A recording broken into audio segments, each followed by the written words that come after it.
Se a gente observar esse versículo, principalmente o verso 2, João Batista, aquele que teve uma manifestação profética no ventre da mãe dele, assim que o outro ventre com o Senhor Jesus se aproximou, aquele que foi preparado para preparar o caminho, aquele que anunciava as coisas novas, e aquele que batizava com água, essa pessoa tão especial, a ponto de Jesus falar que do ventre de mulher não havia um que nascesse igual aquele. Sim, essa pessoa, ela começa a história da gente, na nossa história, essa história do arrependimento que o Senhor vai trazer para nós hoje, ela começa com alguém anunciando esse arrependimento. Ninguém está isento. Ninguém pode falar que eu não fui avisado. Não, porque essa palavra é antiga. E essa palavra, o Evangelho Novo Testamento, diz o seguinte, lá no livro de Mateus, no capítulo 3, no verso 1 e 2, que um homem anunciava: arrependei-vos, porque é chegado o reino. Eu entendo aqui, querido, que o reino dos céus se move em uma direção. Qual? A sua. O reino de Deus se move na sua direção. E deixa eu te dizer uma coisa: quando o Senhor olha para você, Ele faz questão que o reino de Deus, que o reino dele se mova na sua direção. E o arrependimento é a única força, é o único poder que pode atrair o reino para a nossa direção. Existe sim um movimento do reino de Deus na nossa direção. Veja bem, não é a gente que vai para o reino de Deus, é o reino de Deus que se move na nossa direção. Por quê? Porque a palavra de Deus diz que Ele nos escolheu antes da fundação do mundo. Aleluia! E antes que houvesse luz, houve cruz. Ou seja, por mais que a gente não entendesse essa história, antes da fundação do mundo o Senhor escolheu, eu não consigo entender. Bom, se você não consegue entender, faz o seguinte: considere uma outra coisa, um outro evento. Qual? A cruz do madeiro. Jesus Cristo de Nazaré morreu na cruz do madeiro para que o reino de Deus se movesse na nossa direção. Por quê? Porque Ele nos escolheu, nos chamou e nos glorificou. Aleluia! Todo esse pacote foi preparado. Mas deixa eu te dizer, se há pecado, o reino para. Ele breca. Ele não consegue ir mais na sua direção. Se há pecado, ele para. E o arrependimento é a única força que destrói o poder do pecado.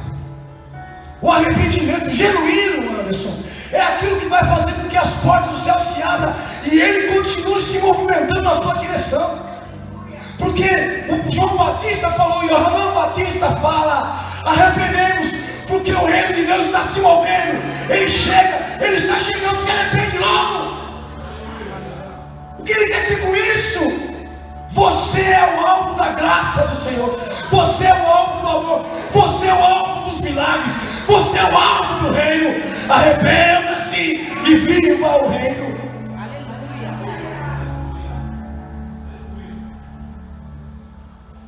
Apóstolo, mas me fala uma coisa.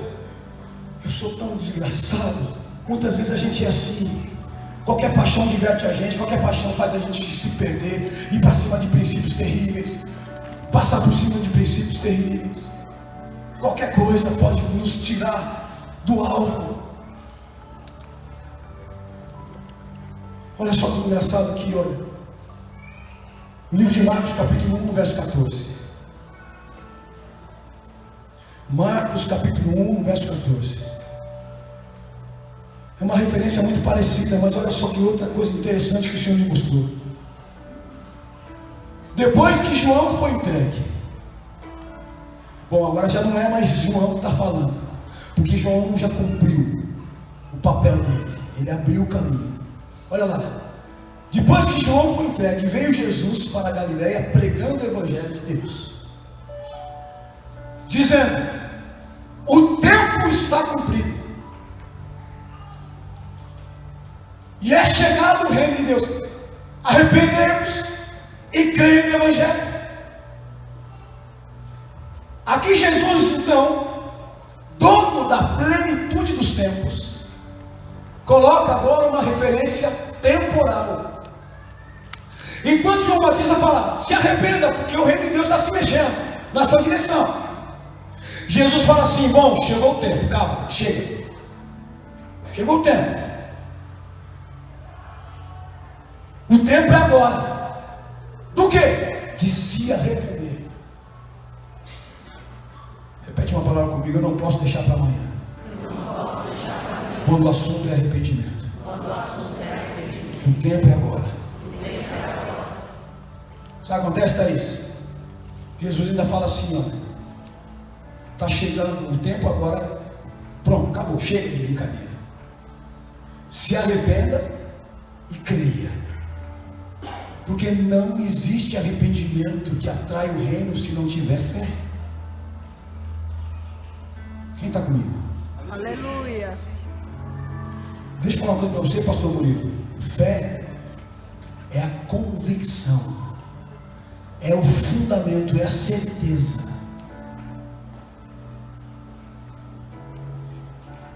Tem muitas pessoas que, se eu perguntar: você crê que você vai para o céu, pessoal? E a Bíblia fala para nós: o justo vive pela fé. Você precisa aprender a crer que vai para o céu, mas saiba que o céu é o reino de Deus, e o reino de Deus só entra quem se arrepende. Olha que sério. O arrependimento é uma mudança de atitude, gente. O arrependimento é o lugar onde a pessoa, ela muda de ideia, ela muda o mindset, ela decide viver de forma diferente.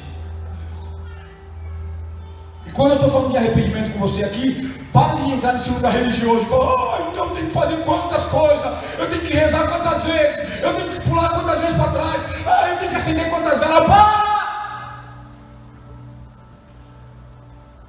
Para, porque não tem nada a ver com as coisas de fora. Arrependimento tem a ver com as coisas de dentro.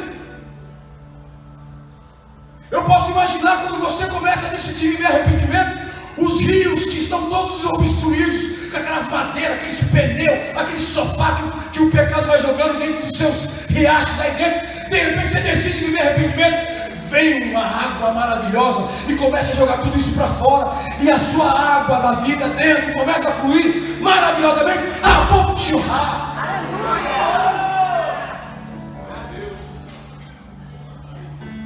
Deus está mexendo com a profeta ali, daqui a pouco ela sobe. Ela vem. Porque os olhos dela começam a gritar assim, de repente começa. E é Deus falando aí, olha. E eu deixo falar uma coisa para vocês, filhos: arrependimento é para pecador. Arrependimento é para quem peca. E a Bíblia é simples quando Jesus fala: eu não vim para aqueles que estão sãos, eu vim para os doentes. Eu vim para aqueles que precisam se arrepender. É para eles que eu vim. Tendo como base a pregação da apóstola Dani da semana passada, deixa eu falar: quem estava aqui na semana passada? Quem tomou uma talagada no meio da força? Meu Deus. Sabe o que acontece? Na semana passada, essa serva do Senhor falou sobre colheita. Falou sobre colheita. Não se fala sobre colheita se não fala sobre plantio.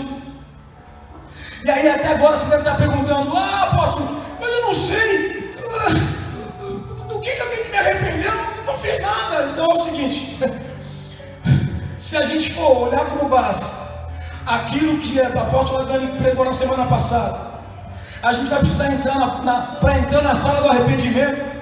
A gente vai ter que olhar para uma coisa importante. Qual? O nosso plantio. Porque quando se fala de plantio, se fala de colheita. Amém? Quem planta espera colher, sim ou não? Sim. E quando o assunto é colheita, meu Deus, porque a colheita, pode anotar isso aí agora, a colheita é exatamente os resultados das coisas que vivemos, que pensamos, que falamos, que maldizemos, que praguejamos, que deixamos de fazer ou fizemos, que negligenciamos, que desprezamos, ou que valorizamos, que arrumamos, que consertamos, que abençoamos, que amamos, etc. Tem um vídeo na internet, tem um trecho da apóstola falando que tudo que a gente faz é semeadura. Tudo que a gente é semeadura. E a colheita, na verdade, é a vivência do que a gente planta. A gente está vivendo o que a gente plantou, gente. E deixa eu te dizer uma coisa.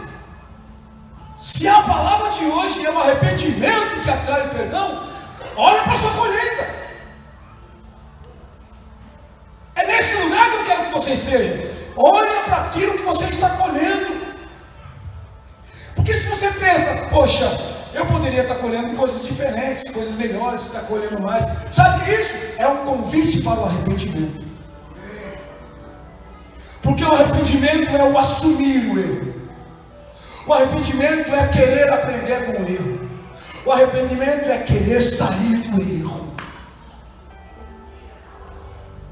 Apóstolo, mas eu vim aqui para ouvir uma palavra tão boa. Amigo, deixa eu te dizer uma coisa. Se arrependa porque é chegar na voz do reino de Deus. Quer palavra melhor que essa?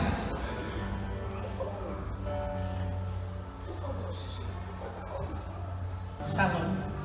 O Senhor está falando comigo assim: eu quero que a igreja se arrependa não do que ela faz, mas de quem ela é. O Senhor está falando para troquem a palavra arrependimento por quebrantai-vos. Quebrantai-vos, pois o reino de Deus está esperando para fluir através de vocês. É esse nível de arrependimento que o Senhor está esperando de nós como igreja. É claro que muitas vezes quando a gente faz coisas e o Senhor nos corrige, nós precisamos nos arrepender. Mas o que o Senhor mais espera é que o nosso arrependimento seja baseado naquilo que nós somos, em como nós nos comportamos, em como nós existimos. Nós precisamos nos render ao Evangelho, nos render ao estilo de vida que o Evangelho propõe. Um estilo de vida de dependência, um estilo de vida de humildade, um estilo de vida de obediência, de submissão. É esse arrependimento que o Senhor está nos pedindo. Se molde ao meu Evangelho para que você viva o reino. É um quebrantamento que o Senhor espera de nós. Não amanhã, não durante o jejum. Hoje, para que a ceia faça efeito. Hoje. Que hoje o nosso coração se quebrante e que a gente consiga se achegar à ceia numa profunda consciência de dependência. Senhor, eu dependo da Tua vida em mim. Dependo do Teu Espírito fluindo em mim. Dependo da renovação dessa aliança. Dependo para que eu possa confiar mais, deixar mais o Senhor ser Deus na minha vida. É isso que o Senhor espera de nós hoje. Você sabe que arrependimento tem a ver com produção? Quanto mais arrependido eu for, mais eu produzo aquilo que Deus quer que eu produza. Quanto mais arrependido eu for, mais rico eu sou em frutos. Eu queria convidar você a abrir a sua Bíblia no livro de Lucas, no capítulo 19, e a gente vai se preparando para a ceia.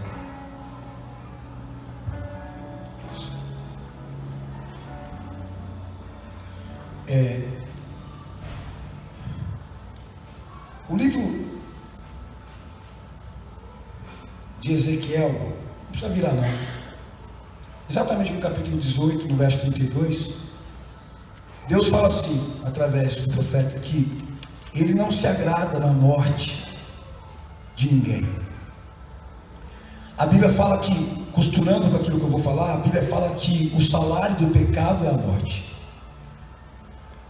Arrependimento tem a ver com se arrepender do pecado, se arrepender daquilo que está fora do desenho, aquilo que te afasta de Deus, aquilo que não agrada as coisas que o Senhor desenhou para você, não agrada, está fora da lei, enfim.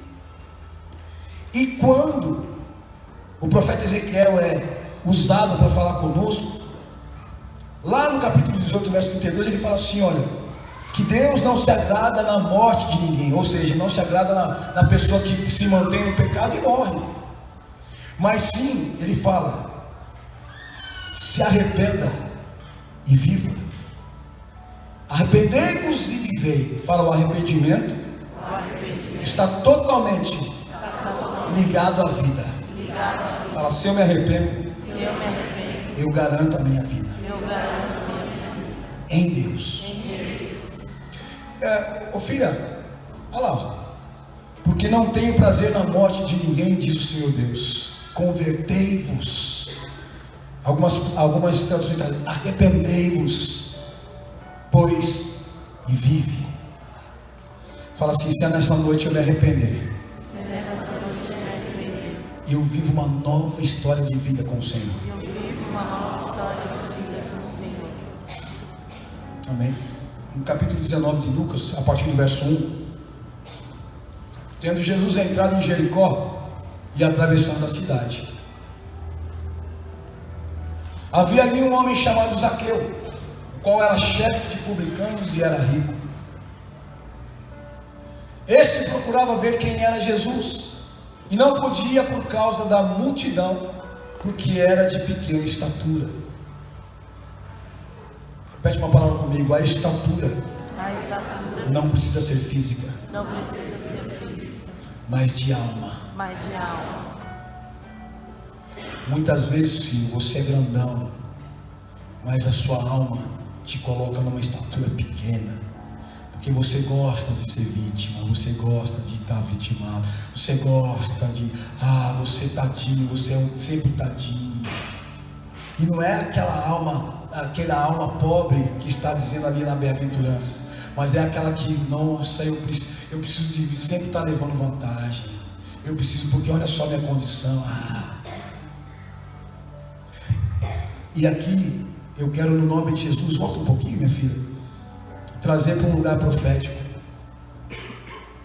uma pessoa com uma pequena estatura naturalmente não vai poder ver Jesus, porque Jesus é alto, porque ele está no alto? Não, porque normalmente a pessoa que tem pequena estatura não quer aquilo que Jesus tem para oferecer. Ela quer ficar no rasteiro, ela quer ficar no horizontal, ela quer fazer pelos próprios braços, pelos próprios meios. Isso é baixa estatura. Quer fazer pelos próprios meios. Não, que negócio, esse negócio de orar, esse negócio de crer, não. Talvez aquilo era assim, mas a fama de Jesus era demais, e ele queria ver, porque afinal de contas ele também era famoso. Ele também era um grande plantador, ele também era um grande semeador. Mas sabe uma coisa? Sabe qual que era a colheita dele? Ele era odiado pelas pessoas. Vamos ver qual que é a colheita de Zaqueu. E correndo adiante subiu num sicômoro a fim de vê-lo, porque havia de passar por ali. Quando Jesus chegou àquele lugar, olhou para cima e disse: Zaqueu, desce depressa, porque importa que eu fique hoje no seu tabernáculo. Hoje é tempo da gente se arrepender, para que a gente possa levar essa atmosfera de arrependimento para dentro do nosso tabernáculo, para dentro da nossa casa. Vocês ouviram o que a apóstola falou aqui hoje? Troque a palavra arrependimento por amigo. Talvez um grande quebrantamento você precisa levar lá para dentro da sua casa. Meu Deus, olha lá, Jesus fala: ei, Zaqueu, é o seguinte, chega, porque o tempo é agora. Arrependa-se, porque o reino de Deus está chegando a você. Eu vou lá na sua casa hoje, eu vou lá no seu tabernáculo hoje. Leva o reino para a sua casa e viva um grande quebrantamento lá, porque se a sua casa é quebrantada, se prepara para viver a multiplicação ao redor, dentro e fora, a multiplicação da vida, da riqueza, de dentro para fora, lá no seu tabernáculo. É isso que o reino de Deus promove. E ele diz assim, a palavra de Deus diz assim ainda: desceu, pois, com toda a pressa, e o recebeu com alegria. Fala assim: nessa noite eu preciso me arrepender com alegria.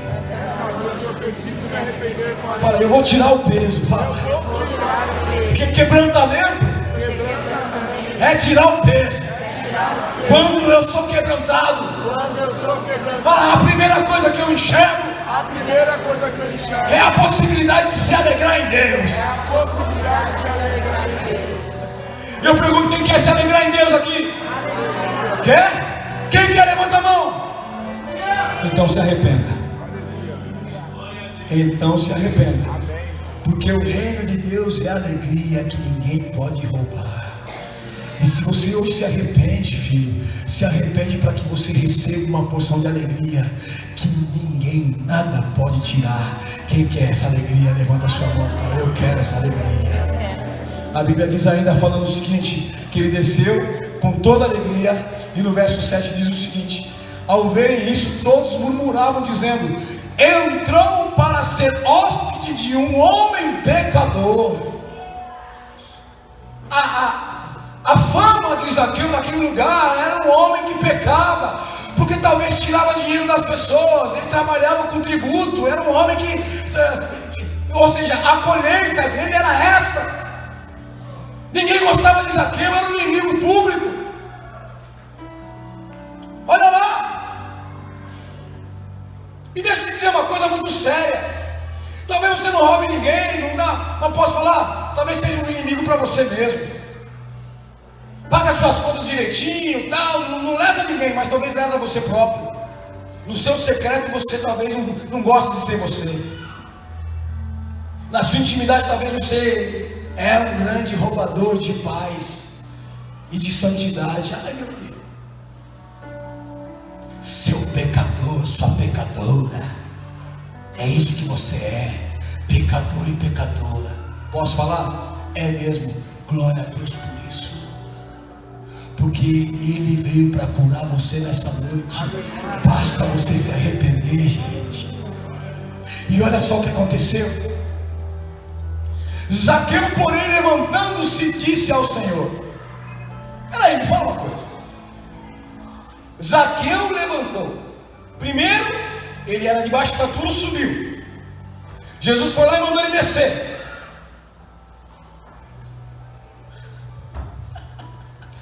Fala assim, porque quando vamos na direção do Senhor em arrependimento, Porque quando vamos na direção do Senhor no arrependimento, o caminho é para baixo.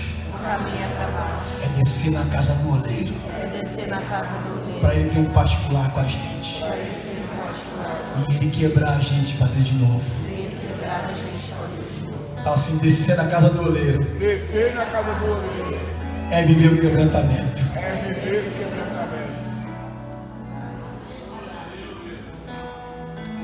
Sabe qual que é o problema, Felipe? Tem gente que se acha muito grande para descer na casa do oleiro. Tem gente que não tem tempo para isso, inclusive. Mas hoje, nós vamos fazer o caminho de Zaqueu. Nós vamos descer. E agora, diante do Senhor, nós vamos nos levantar. Levantando-se, disse ao Senhor: eis aqui, Senhor, dou aos pobres metade dos meus bens, e se em alguma coisa tenho defraudado alguém, eu lhe restituo quadruplicado. Vocês estão me ouvindo? Vocês estão me ouvindo, igreja? Amém. Ou vocês estão dormindo? Se você está dormindo, fala: eu estou dormindo. Se você está acordado, fala assim: eu estou acordado. Eu estou acordado. Agora presta atenção que eu vou falar para vocês. Arrependimento que atrai perdão é aquele em que nós temos ações. Porque, Celso, se o arrependimento está ligado à fé sem obra é vazia. Então, se porventura eu estou me arrependendo, eu estou prestes a fazer algo. Não é só se arrepender, é se arrepender e mudar. É se arrepender e devolver. É se arrepender e não fazer mais. É vais e não peques. Vai, não peques mais. É se arrepender e mudar a história. E no caso de Zaqueu, ele não só se arrependeu, ele desceu, ele se levantou diante do Senhor, porque ele se levantou para fazer algo que ia trazer diferença para a vida dele. Ele se levantou diante do Senhor, Celso, para falar: Senhor, eu estou disposto a remir o tempo, eu estou disposto a não mais colher isso que está acontecendo, essa minha colheita aqui no vilarejo. Eu sou um desgraçado aqui, o povo não gosta de mim, eu vou mudar tudo, porque se porventura eu roubei alguém, por causa da minha corrupção, por causa dos meus pecados, se eu lesei alguém, nessa noite eu me levanto para mudar de atitude, porque arrependimento é mudança de atitude, arrependimento é mudança de caminho, arrependimento é conversão. Se converte, diz a palavra lá em Ezequiel: convertei-vos a mim e viva. Quando eu me arrependo, mudo de atitude e faço algo diferente, eu atraio não só o reino de Deus na minha vida, mas eu atraio a vida plena, abundante, recalcada e sacudida. Eis que um novo tempo de multiplicação começa a se apontar na minha direção, por causa do arrependimento. É o arrependimento que atrai o perdão, e o perdão é o reino, o perdão é a multiplicação, o perdão é a vida, é a alegria de viver, é ter prazer em ter vida de novo. Isso é perdão. Quem recebe perdão nessa noite, se arrependa agora. Vou fazer agora para o profético, para vocês entenderem o que Deus está nos anunciando. O Senhor nos entregou uma palavra aqui dizendo: arrependei-vos, porque o reino está às portas, certo? Quantos de vocês sentiram a densidade da atuação do Espírito Santo aqui durante o teatro, durante o louvor, nos preparando? Isso é o reino. O Espírito está às portas no nosso coração, abundantemente falando: olha a quantidade de vida que eu tenho para você, se você me deixar entrar. Se você me deixar fazer o que eu preciso fazer aí dentro. Agora, entendendo profeticamente isso, nós estamos adentrando com esta ceia o tempo de tabernáculos. Nós temos um mês espiritual. Tabernáculos é o tempo onde a fluidez da presença, da abundância do Senhor se manifesta na terra na sua maior potência. Se nessa ceia o Senhor está dizendo: olha, para que eu me manifeste, eu preciso que vocês se arrependam, e o nível de manifestação dele já está assim. Imagina o que nós vamos viver em tabernáculos se a gente aceitar este convite, se a gente aceitar esse tempo que Ele está nos convidando para nos consagrarmos a Ele, para que Ele possa fazer em nós e através de nós aquilo que Ele pretende fazer até tabernáculos. A nossa festa de tabernáculos é no dia 23 de setembro, no domingo, dia 23 de setembro. Nós teremos várias datas aí que nós vamos nos preparar. Nas terças-feiras nós teremos preparação para tabernáculos. No próximo domingo nós temos uma palavra profética. Depois nós temos Yom Kippur na semana. Nós temos grandes coisas aqui até chegar em tabernáculos. E estamos começando hoje, a partir de agora, 18 horas, um jejum de 21 dias de arrependimento contra esses roubadores de colheita que nós falamos na semana passada, que tem a ver muito com a nossa soberba, com o nosso distanciamento de Deus, com a nossa arrogância, com a nossa falta de constância, de maturidade em lidar com aquilo que Deus nos confia.